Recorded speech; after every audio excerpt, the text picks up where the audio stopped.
Hello, everyone. My name is Connor Moran. I'm the director of the Wisconsin Book Festival. I hope that all of you can see and hear me. Michelle, it should just be on, so just turn your speaker on. I just want to say thank you so much to Madison Public Library and the Madison Public Library Foundation for being so dedicated to bringing free cultural events to Madison, that we have found this platform and these wonderful storytellers tonight to keep the Wisconsin Book Festival going for all of you while we're all at home. And it sounds like we're increasingly likely to be at home for a while, or at least not able to gather. So I hope that you enjoy the platform, and I hope you enjoy all the stories tonight. I also want to thank Takeyla, Benton, and Jen Rubin, who are the founders of Inside Stories, and please listen to their podcast. I'll put up a link as we get going here, but they really have an understanding of so many different things that are going on in Madison, and we're so willing to come to me and say, hey, we know the stories that we want to hear. We know the storytellers. Let's do this all together. It was a very short time frame, and they were great. Yes, Susan, if there's feedback that is on your end, you should just turn the speaker down on your computer. So I want to welcome Jen Rubin and Takeyla Benton to the screen, and I'll let them take it from here. Good evening, everybody. Happy social distancing. I see you, Jen. We are happy to partner with the Wisconsin Book Festival. Our podcast, Inside Stories, is all about exploring Madison one story at a time. So we regularly feature some of our favorite stories that we hear around town at the storytelling events. And we interview them, and we get to go deep inside the stories and kind of go behind and see what their ideas and explore that a little bit more. Tonight, 5 of the storytellers have been featured on our podcast, and one was about to be before we had to kind of quarantine ourselves. So we're happy to feature these stories tonight. And since we're all sheltering from home and there's no live events of any kind, we just wanted to pull together an hour of good stories. These are some of our favorite storytellers. I think we're all a combination of, anxious and bored or scared or depressed. So for the next hour, we can solve one of those, which is hopefully you won't be bored for the next hour. So we asked these 6 storytellers to share a story that's loosely on the theme of either isolation or being overcrowded. Also, I just want to say that telling a story is a little different than doing a reading. If you've been to a live storytelling event, you know that the storyteller gets a lot of energy from the crowd, gets feedback from the crowd. There will be no crowd tonight doing that. So I want to thank the storytellers for being willing to be experimental and to give this a try. So our first storyteller tonight is my friend, one of my favorite humans, Ann Imig. She is a writer, speaker, performer. She's a founder of the national storytelling event, Listen to Your Mother. And her story tonight is called You Are Here. So welcome, Ann. Thank you.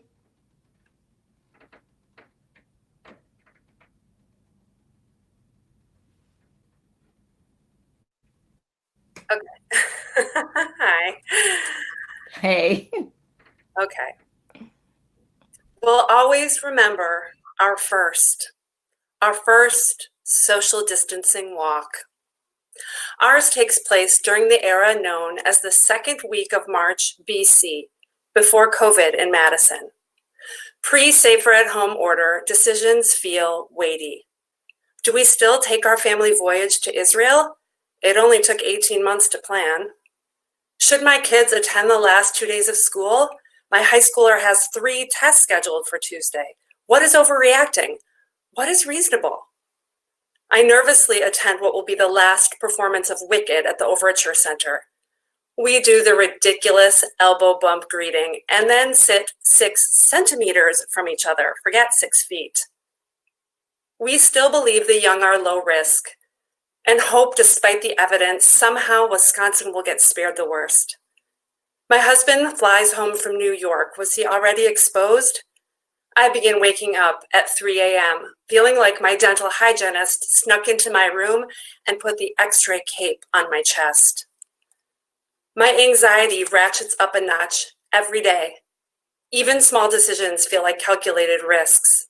Flatten the curve and stay home eating pancake mix, or take my healthy body to the store for produce and shop for a neighbor? What if I get in a fender bender and have to interact with a whole bunch more people and use already strapped resources when I could have stayed home and eaten more pancakes? Which takes priority today? Mental health or physical health, as if they're even separate? Jog outside or no? See my parents or no? Hand wash, hand sanitizer, remove my hands altogether? No, that would require a trip to the ER.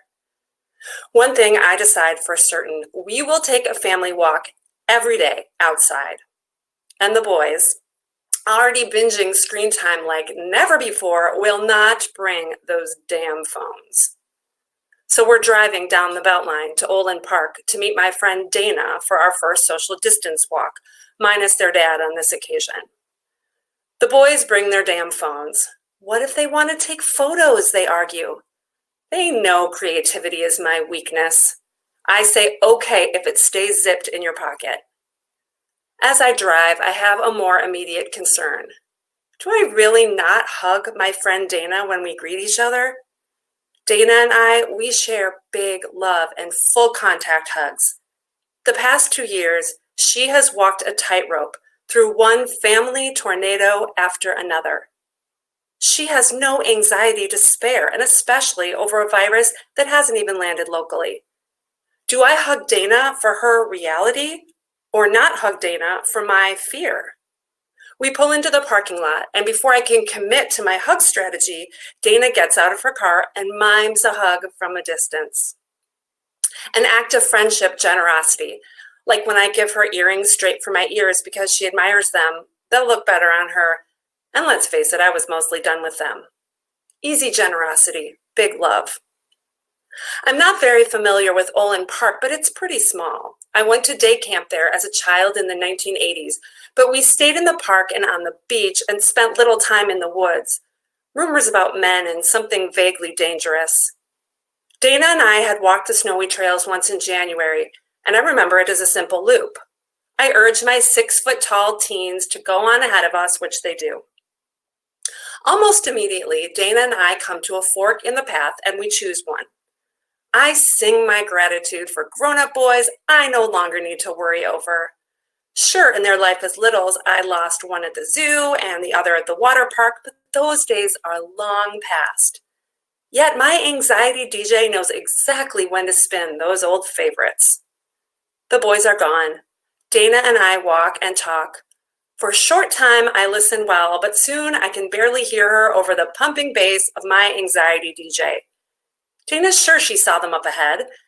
And now Dana and I realize we don't even know where we are anymore. The park is small. The lake is on one side. The city is on the other. This should not be hard. Up ahead, we see a trail marker, a good, clear map of the park with one notable exception. There's no "you are here" marker. Amazing how unhelpful a map can be when you have no idea where you are on the map. We find our way out of the woods. The boys are nowhere in sight. Now Dana, enjoying a 1-hour reprieve from her family tornado, gets to help me, her neurotic, half-listening friend, strategize through a non-crisis. I text both kids. I call both kids, no response. We ask a family leaving the woods if they've seen the boys. No. Dana suggests yelling their names. This feels drastic. I spot my 16-year-old half a mile away from the woods, walking across the park. I wave my arms and yell his name. He either ignores me or he's really into his music. The 13-year-old isn't with him. Is this stress relief walk going to become a search and rescue? Well, I have to call the police and use up city resources to save my 6-foot teens from woods possibly containing vaguely dangerous men from the 1980s. My 13-year-old finally picks up. He can see the lake. He sees a trail sign without any "you are here" marker. His phone is on 1%. Generous, patient Dana presses again for splitting up and yelling his name. I picture us all getting lost. We have 45 minutes before it starts getting dark. I feel foolish and anxious and irritated by my inability to navigate even this small situation. Also, my kid is lost in the woods. We split up and yell his name. He appears on the main path within seconds.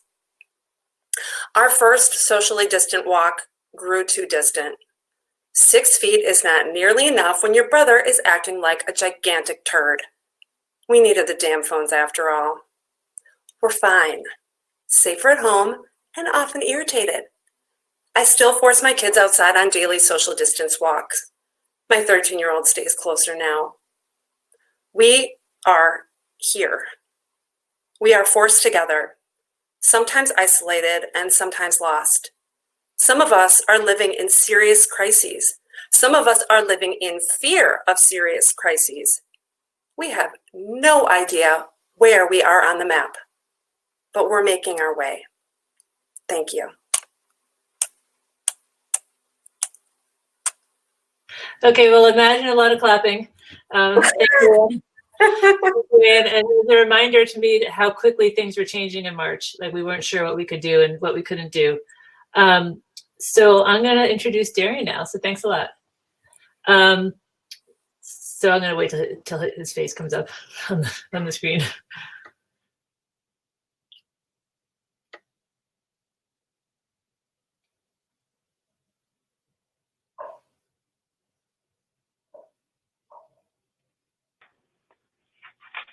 Hey, Darian.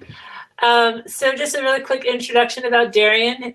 He hails from Milwaukee, Wisconsin. He is a part-time poet and griot. Is that how I say it?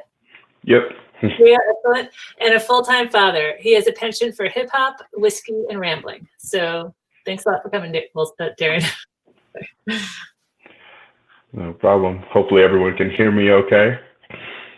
So anyone who knows me knows that my very first love was and is music. I often tell everyone that I meet that if I had any musical talent, any musical bones in my body, you would not be able to find me. I'd be globe-charting, traveling all over the world, even if I was a starving artist on the street corners of somewhere like Paris or England, just playing some music. But I can't play any instruments.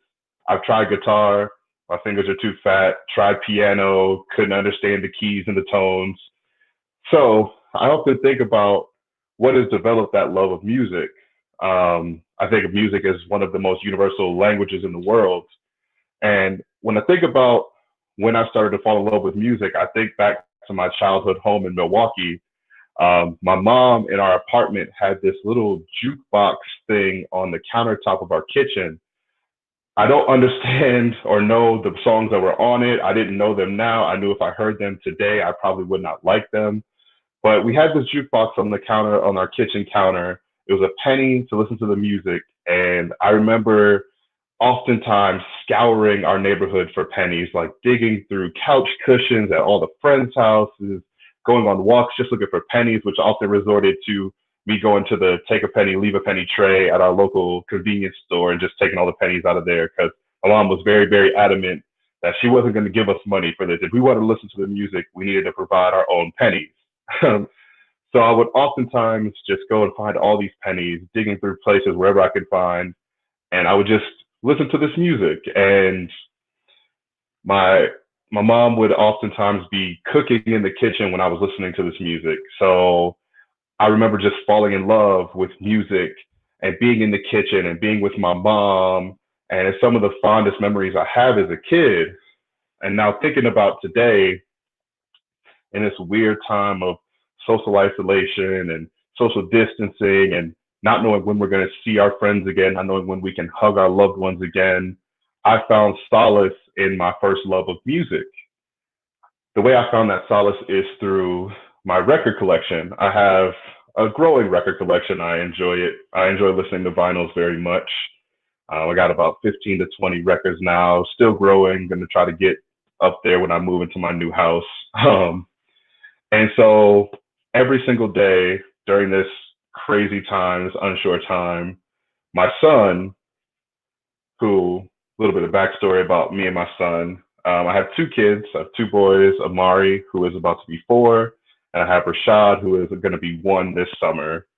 And for the majority of Amari's life, I've not been able to be around as much as I would like to. I've been working a certain type of job in youth work, after school type situations where I was getting home at 8, 9, sometimes 10 o'clock every night pretty much since he's been alive. So I see him on the weekends. I get to see him in the mornings, but it's just kind of like, get dressed, go to daycare, see you tomorrow morning. And so now that I'm at home, working from home, staying home 24/7, we've been able to actually connect more than honestly we've been able to do his entire life. And the biggest thing we connect on is music. So every single day of this social distancing, he gets to go into my record collection and pick out one record to listen to. Now, he has absolutely no understanding or concept of these records. He doesn't know who the artists are. Very often, he's just picking based on the colors that are on the cover of the record. And we just sit there. We put the record on. I teach him about the music. We practice drumming on empty buckets, and Pringles cans has been his favorite one to drum with, colored pencils on little Pringle cans. And we just get to forget everything in the outside world. We just throw a little concert every single morning where I'm singing and dancing and making a complete fool of myself because I can't sing or dance. And he's running around in his 4-year-old way with his curly hair. He has crazy curly hair, just bouncing in the wind, just flipping all over the place. And we just get to rock out. We get to throw our own personal concert every single day.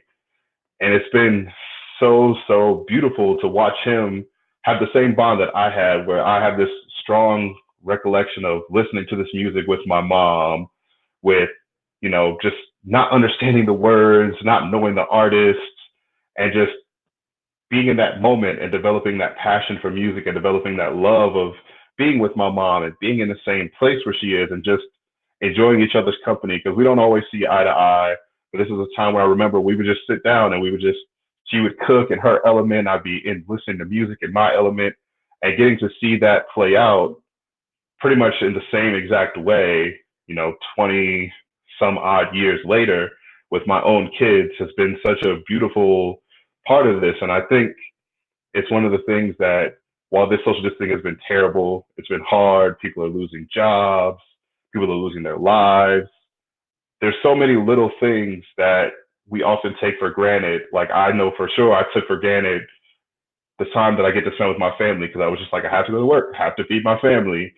And having the opportunity to actually just every single day, just be with my kids, be with my wife, even if it is stressful, even if there's terrible things happening in the outside world, being able to have those times to just stop, smell the roses, dance like an idiot in your living room. It's the opportunities like that that I will remember from this hard time forever. Thank you.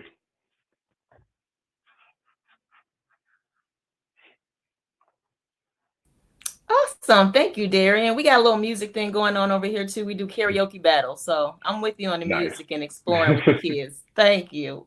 Thanks so much.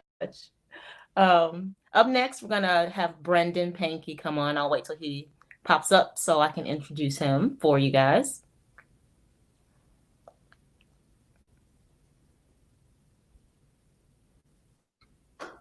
Hey, Takeyla, here I am. There you go. Hey. So Brendon is the organizer, or one of the co-organizers of the Madison Storytellers. I think he's a pretty great storyteller. I get to work with him kind of often. He's been telling stories on stage for over 15 years. You only look 15, dang. And he's been performed over 10 years as a storyteller and an improviser at Atlas Improv. He also works with Madison Storytellers to help people share their stories, and he does workshops with me and Jen from time to time. So welcome, Brendon. Thanks. All right, so man, yeah, it's tough. It's crazy, right? We're gonna have a wild Thursday quarantine night. So excited. It's tough, but I've been thinking actually about how maybe it wasn't always that great before too. And you can feel isolated in a crowd, not just in your home alone, telling a story to a screen like a crazy person. This is actually how I spend most of my Thursdays. So like when I was in grad school still, my wife and I didn't have a lot of time to spend together because we had different classes. And so I started running because she spent a lot of time running. And so I would run with her. And one night we were running, it was like a hot late June night around the 4th of July because Rhythm and Booms was happening. The big, for people who aren't from Madison, it's the big, you can imagine it, it's the big fireworks show. And so there were a lot of people out looking to find a good seat around the lake somewhere. And we were just sweating it. And we were in like the last third of our run back. And so we're feeling good, a little tired, but like, we're going to be done soon. That's great. And we're running down the sidewalk, and up ahead, there was a guy who was just walking down the middle of the sidewalk away from us. And I started planning because I knew I had to go around him. He was just like a broad dude, pretty short, in this amazing outfit. Like, he was out exercising too, and he had these like the full sweatbands. They were like neon orange. He had these magenta like short shorts, like 80s basketball Adidas shorts. I recognized him because I got a pair like that. And he had this like teal green midriff shirt. So he was just like making me jealous of his outfit. And he could hear me coming along because I'm just like lumbering by, and I go around him on the grass. But my wife, she was a gymnast, so she moves quietly. And it must have happened that as she was passing him, she surprised him. She like really surprised him. So all of a sudden I hear behind me, there's like, "Whoa!" And I turn around and he's kind of looking confused, and she's like really awkwardly running by, like, "Oh, sorry." And we keep running, and we're just talking about how much that guy freaked out, and that was weird. And we're talking about getting home. I was excited to like just take a shower and then not dry off and just slowly let all the water evaporate off of me and to stay cool as long as possible. And all of a sudden we hear this behind us, this kind of like, just this indistinct yelling, but we realized it'd been going on for a little while. And we look back, and the dude that Sarah had surprised is chasing us. Just after us. He's not going that fast, but he's dogged. Like, he is determined. We are his couch to 5K. Like, that's what it is. This is his training program. He's going to chase us until he gets to his 5K. So we just keep running. I guess we're like, well, maybe he'll give up eventually, but he doesn't. And after a mile, we actually start to get pretty worried. And it's really strange because we're running faster and faster. That's all we can think to do. And in Madison, seeing two people just book it down the sidewalk, maybe isn't that weird? Like, oh yeah, they're out sprinting. They're gonna do an Ironman or something. But it felt really weird to us. Like, we were in stress and nobody was helping us. And there was a guy, I mean, yeah, he was a ways behind us, but he was yelling and swearing, and he was like, "Stop messing me around. Hey, you get back here." And we just had no idea what to do. And then the sky got kind of yellow and weird, like before a big storm. And we hear a ice cream truck playing "Do Your Ears Hang Low," but it's playing it. It's like the David Lynch version of it. It's like, so just like the world is telling us that we're in trouble, that we're in the murder montage of some budget rate horror movie. And we're this chase is going on for miles. And finally we crest this hill and we're coming down to a park, to James Madison Park, where a lot of people watch this, the fireworks show. And we look back and we couldn't see the guy. We're like 2 blocks from our apartment, but we decided the best thing to do is we just try to nonchalantly as possible, just like sweating and stinking, just go into the crowd and sit down and then make it look like we're not looking around for this guy. And pretty soon we see him like come up over the hill, just kind of wiping his brow, like squeezing out his sweatband. And we watch him. We miss the fireworks. The fireworks are exploding over us. but we're all eyes glued on this guy as he slowly walks by the park and away. And maybe he had stopped searching for us, but it didn't feel like he had stopped searching for us. And once he was over the hill, we kept sitting there. We sat there for like 5 extra minutes. And then we slowly made our way the back way through an alley to our apartment. And I just think about that moment where we're out on one of the busiest nights of the year, of the summer. And there's so many people all around, and we're in so much trouble, and we're so scared. And there's no one to help us. They didn't know that we needed help. We didn't know how to ask for help. So here I am in my little bunker, feeling perfectly safe for the moment, at least from guys chasing me. Thanks.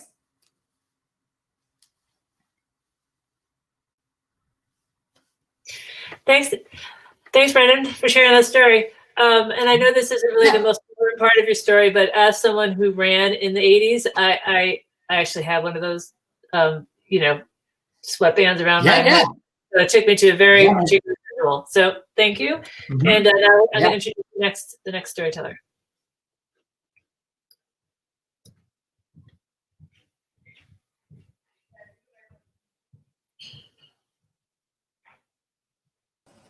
Hey, Jennifer. Hi. So our next storyteller is Jennifer Esperanza, and she was born and raised in California, but she moved to Wisconsin about 10 years ago. She's a professor at Beloit College, lives in Beloit with her husband, 2 kids, and dog Frankie. And she came to Madison to tell some stories at the Moss Story Slam, and she's also told stories in Chicago at the 80 Minutes Around the World Immigration Story Showcase. So thanks so much, Jennifer. Thanks. Okay, here we go. My childhood would probably horrify a lot of educated, middle-class American parents. Aside from growing up on a steady diet of Captain Crunch cereal and Swanson's TV dinners, I also watched an obscene amount of TV.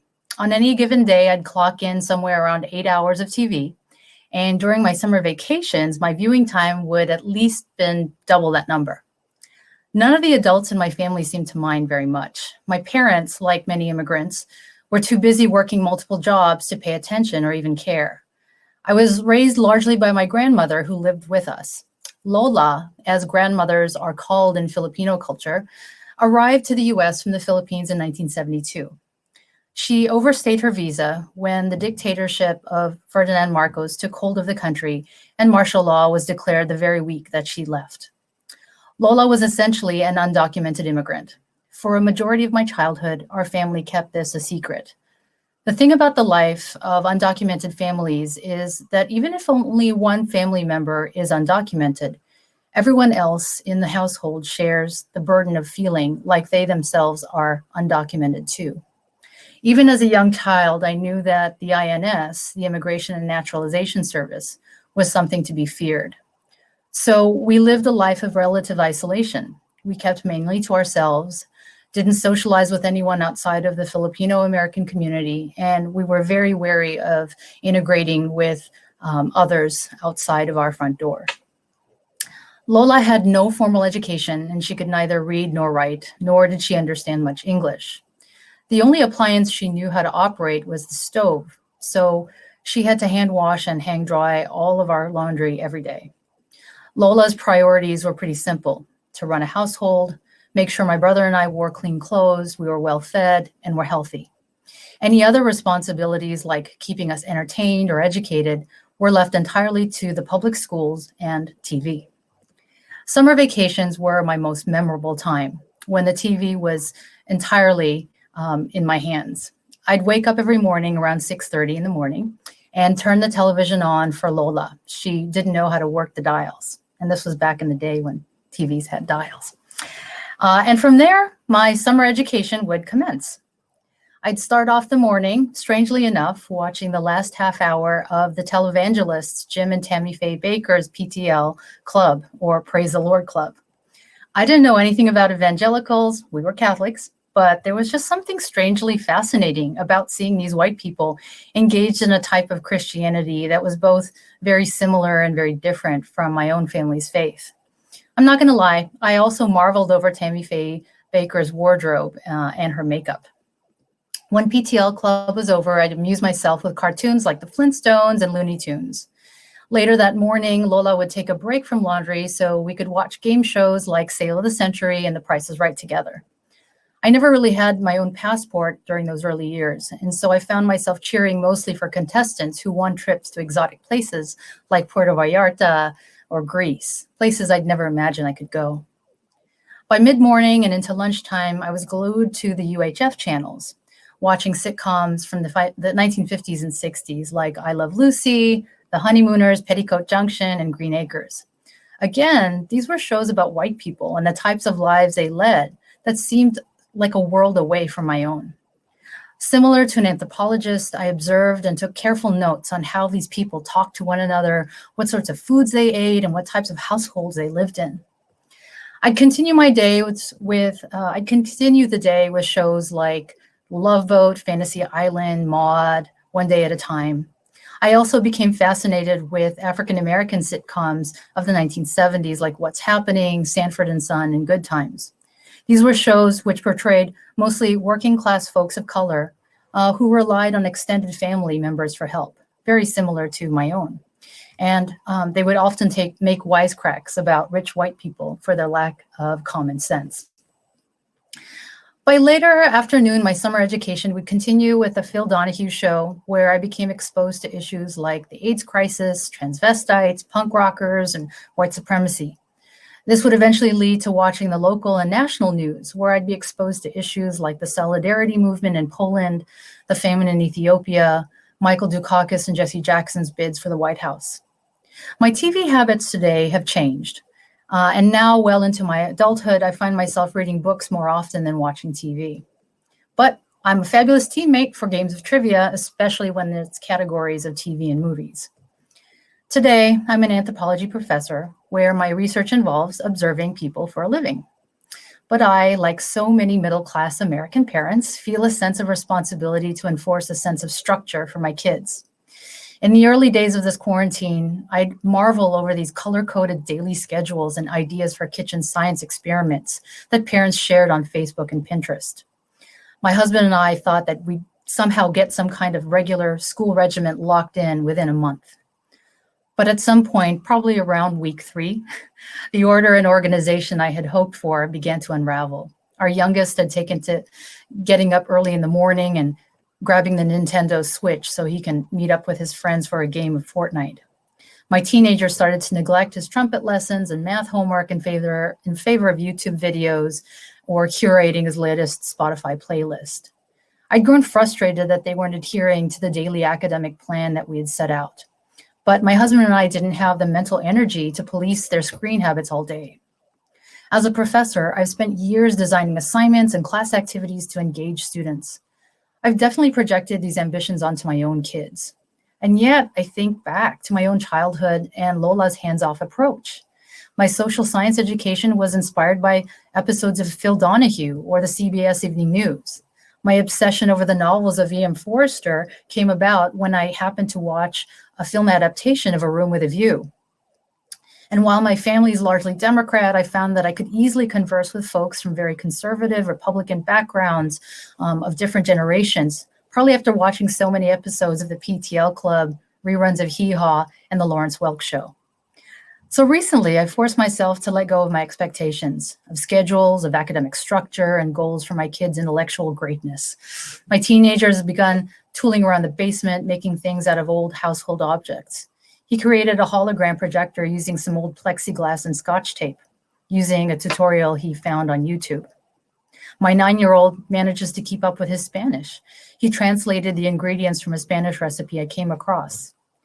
Sometimes I eavesdrop during his games of Fortnite with his friends, and I hear them checking in with one another through the crisis, showing humor, compassion, and empathy with one another. I've realized that some of the most important lessons my children will learn from this crisis are the things I had no hand in planning. Just as Lola left my days unstructured, I've decided to let the kids do the same, to allow them to see where their minds take them, to trust in the journey of where their video games, movies, and YouTube videos might take them. Lola wasn't just too tired to manage my viewing habits. She was also very wise to trust in the kids to educate themselves through unstructured exploration. Thank you.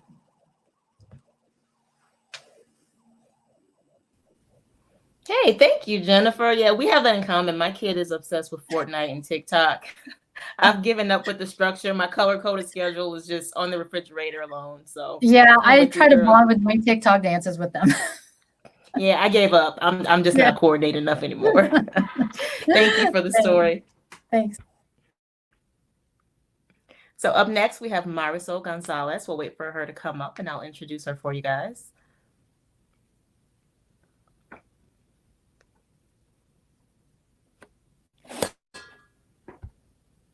Hey. Hey. So Marisol is a proud UW Odyssey alum. Shout out to UW Odyssey Project.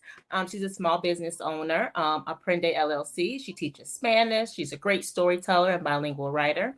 She loves the simple things in life like nature, music, and to be around nice people. So welcome. Thank you. All right. So something that I really miss about my home country was the sense of community. Mexico is well known for happy people and lots of fiestas. I remember growing up in with a lot of fiestas and a lot of people coming over, and something that I really like it was that it was somebody sometimes that I didn't expect it to be there, and we call them los colados, which they always in the parties, and those are the guests of other guests. Also, this wonderful relationship that we made with close friends, which they are los padrinos o compadres, and they are this people who help with the expenses of the party, and then after the event, they become part of your family. I had lived in Madison for 15 years. In October of 2011, my husband and I got the opportunity to rent a house. My husband had a friend, and his friends had an abandoned house for more than 3 years. I was very happy, and I was having this Hollywood idea, right? I will move to this nice neighborhood, and I will have friends, and everybody's gonna be my friend, and we're gonna have block parties, um, and the same way it was in Mexico, but in a gringo way, right? Um, but one day, close to the moving day, my husband told me that one of our neighbors told him that she will be watching us. If she noticed something wrong with us, she will call the police. Um, with a look of underestimation. This was a primary white neighborhood, and I thought if I was going to live there, I need to make things clearly because I want to have fun and I want the sense of community and friendship. And I don't want the police at my door all the time. So I did what Mexicans do best. Um, I made my own welcome to the neighborhood party.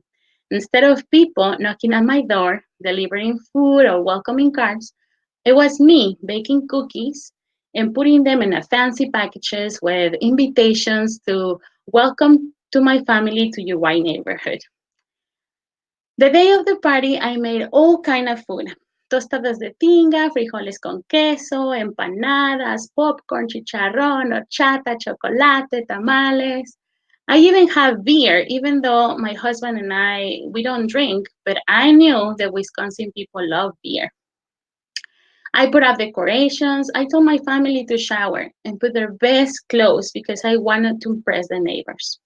My teenager son replied, "It's just a party, Mom. It's not Christmas."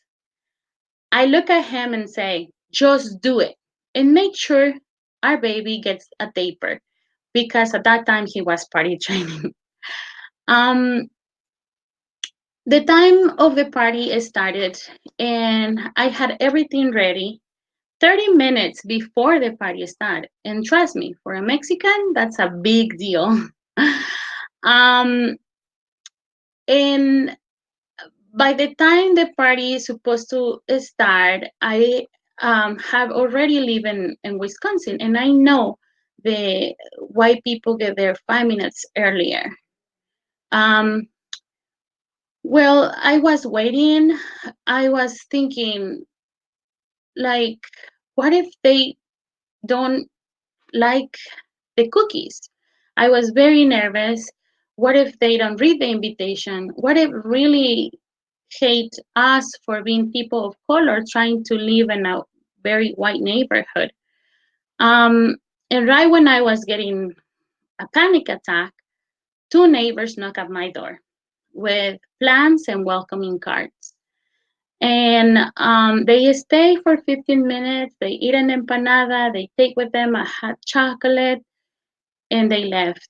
Um, and I was feeling really happy because it works for two neighbors. So I would just keep doing that. um, and I did. So the next party was, I made all of excuses to make more parties. We celebrate Dia de los Niños, Dia de los Muertos, Three Kings Day, Mother's Day, Valentine's party, like, and all of a sudden the neighbors start coming to my parties. And they start making their own parties and their own excuses to make parties, like doing like a tea party. We made a whole block party. We did like garage sale, the whole block garage sale. And in October of 2011, we moved out of the neighborhood. And the neighbors helped us, and they did a big party for us, a big goodbye party. They cry when we move out. Today, I live in a multicultural UW Eagle Heights neighborhood. It's mostly housing for international families. Since nobody um, live near their extended families, there is a strong community vibe. It's been a wonderful experience living here. Sometimes language is a barrier, but kindness break it what breaks all the barriers, and people communicate with body languages. Um, Before the COVID-19, we did lots of neighbors parties. Um, we did it in our little apartments or in the playgrounds or in the community center. I remember probably I was only 2 months living here, and I decided to do um, Latino party in a Latin party in the community center, and all of these people from all over the world came and danced salsa and all kind of dances from their home countries too, and it was really awesome. Even right now with the pandemic, our new Chinese neighbors give us something pretty valuable. They share with us something pretty valuable, and it wasn't toilet paper, but it was masks because their government sent them. And also my husband, the need for him to do something, it turned him into a baker. And so he bakes bread and we share with our neighbors. It seems not too long ago when my first idea of throwing a welcoming party to a neighborhood for my family happened. And I remember I was worried that nobody will come. I can't wait for the pandemic to be over because I'm planning a big Eagle Heights party with lots of food. I'm going to make a big carne asada with chorizo, nopales asados, costillas de puerco, tostadas, homemade guacamole, queso, cebollitas, and salsa verde. And I will be relaxed because everybody is already party trained. Thank you.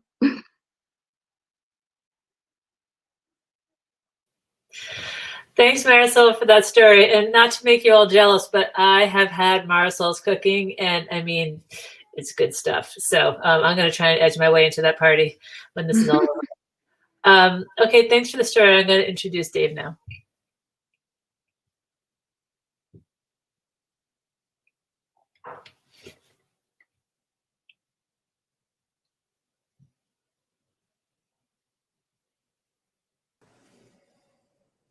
Hey, Dave. Hey. So our last storyteller tonight is Dave Emmanuel, and he has won, he's told stories at lots of Moss Story Slams. He's won in Madison, Chicago, Milwaukee, Twin Cities. He's been part of a national storytelling festival. And when he's not telling stories, he has a PhD in political science, but he wants you all to know that he's never told a political joke or story on stage. It's mostly, as you will see, about puberty, awkward sex, and middle life crises with him. So thanks for telling the last story of the evening. Well, that's true, Jan, and I can tell you it was hard to even read my bio there. Well, I want to tell you that I am an extreme extrovert. So when this whole thing started, I thought I was in big trouble. I was ready to just lose my mind. But what are we, 6 weeks into this now, and I'm feeling okay. I'm not feeling isolated. And I think that's because, you know, I have my family here, my wife, my kids, a dog and a cat. I feel loved, right? I feel like I am where I belong. But also, I think it's because I have been in places, even around a lot of folks, where I felt like I didn't belong. And some of you have felt that way too, very isolated. And this is the story, because in my life, there was never a place more isolating than being a prepubescent boy in a middle school gym shower. Some of you, if there are guys on this, have just sort of coiled back, knowing a little bit about what I'm talking about. For me, it started in the 7th grade. That was a middle school start.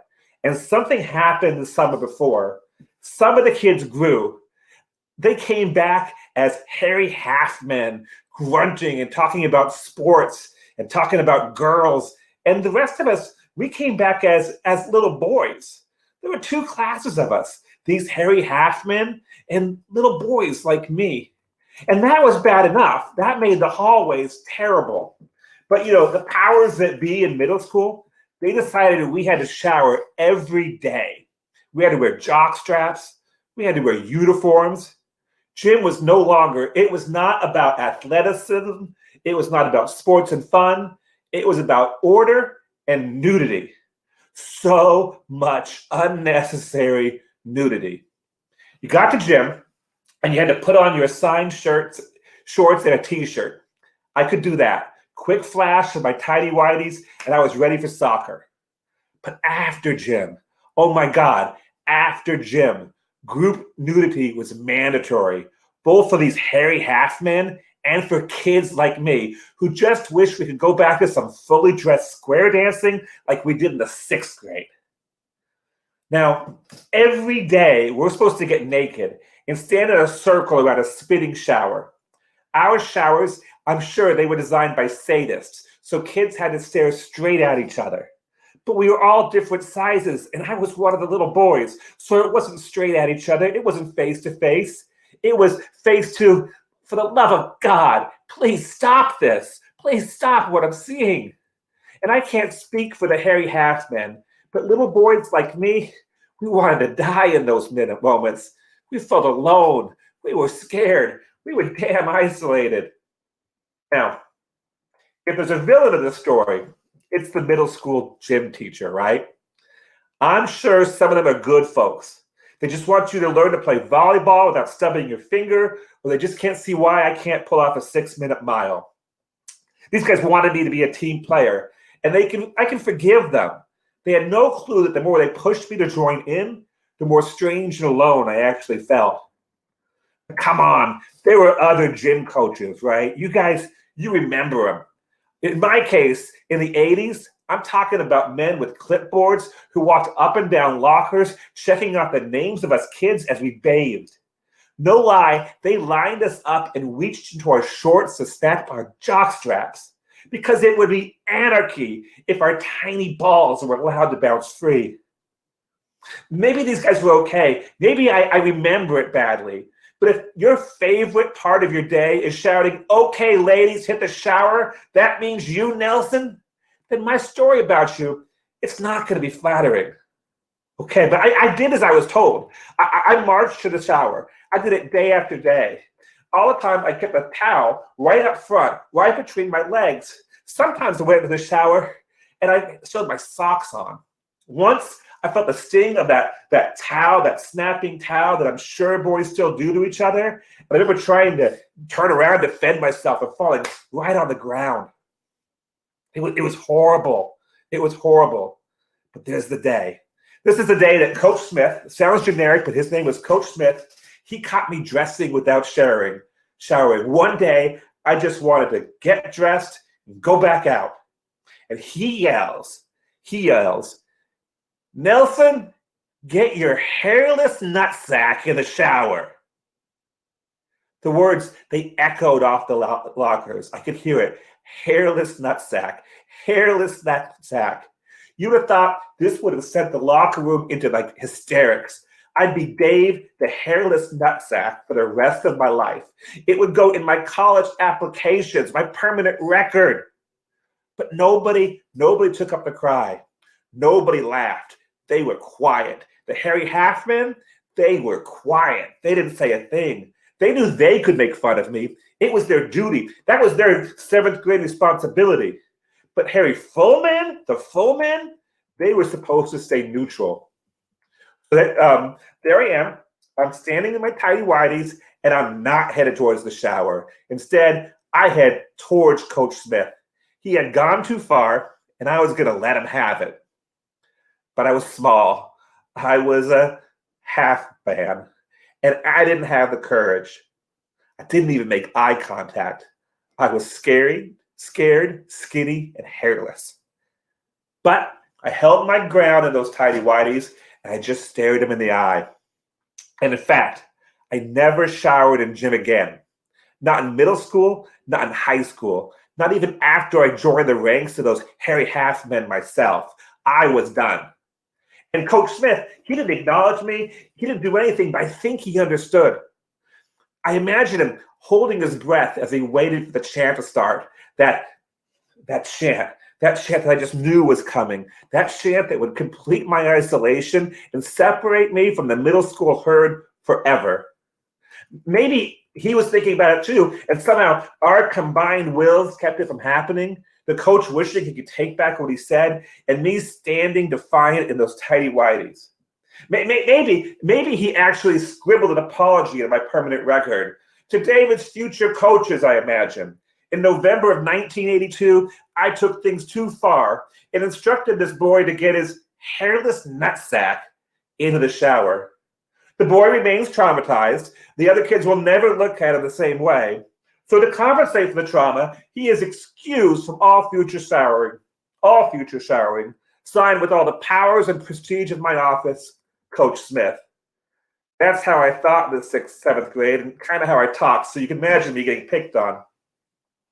But something like that had to have happened, because I was never sneaky about not taking a shower.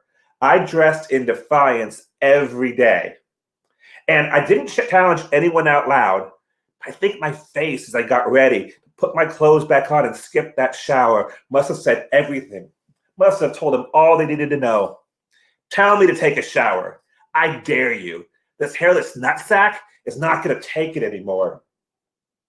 So today, I can look out my window at an empty street. I can miss people and the ability to tell embarrassing stories. And I'll be honest, I'm a little scared, but I'm not isolated. I stood up when I was a hairless nutsack. And hairless nutsacks, we can survive anything. Thank you.